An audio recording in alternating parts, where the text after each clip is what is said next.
In today's video, I'm going to teach you how to edit a shared document in Dropbox, and by the end of this guide, you'll be confidently making changes in no time. Let's dive right in and start by logging into your Dropbox account. First things first, you'll want to open your browser and head over to Dropbox.com. If you aren't already logged in, you'll see the login page.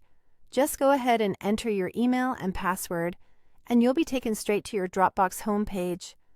Once inside your account, you'll want to direct your attention to the menu that's usually situated on the left-hand side of the screen. From there, you'll see a tab labeled Shared.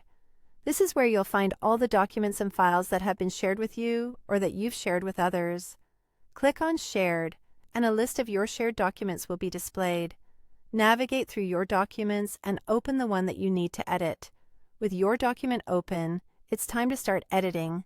At the top left corner of the screen, you'll find an Edit button. Clicking this button will toggle the document into the editing mode, allowing you to make any changes that you require. Dropbox has a user-friendly interface that makes the editing process fairly intuitive. If you're familiar with other text editing software, many of these capabilities will feel quite familiar. At this point, go ahead and make the changes you need. Dropbox auto-saves your work as you go, which is fantastic because it means you won't have to worry about losing any work due to unexpected interruptions, like a sudden power outage or a browser crash. There's no need to click a Save button. Every edit you make is automatically secured. Before you wrap up, it's always a good practice to thoroughly review all the changes you've implemented. This ensures that everything is exactly how you want it before considering the task complete.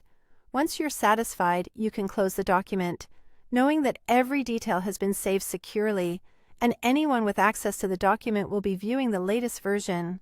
These steps make it easy to keep your documents up to date and collaborate effectively with others.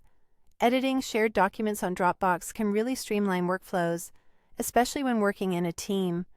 That's it for today's guide, and don't hesitate to return to this video anytime you need a quick reminder of the process. Thanks for watching, and have a great day editing your documents with ease.